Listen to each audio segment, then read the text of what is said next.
Want to know how to check for saved jobs in well-found or AngelList? Well, no worries. In this video, I'm going to show you an easy step-by-step guide on how you can do it. It's super simple and under a minute, so let's get straight to it.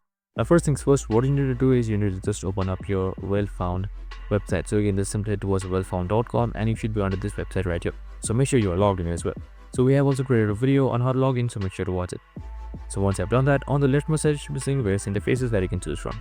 So right below your profile, you should also be seeing something known as jobs. So you can just simply select that.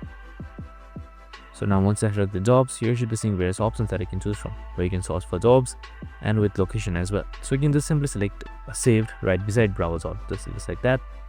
And now once I select that saved, here you should be seeing your saved jobs that you had previously done. So we have also created a video on how to save your jobs, so make sure to watch it. So that's it, super simple and easy. You can remove it by selecting remove as well. I hope this video helped.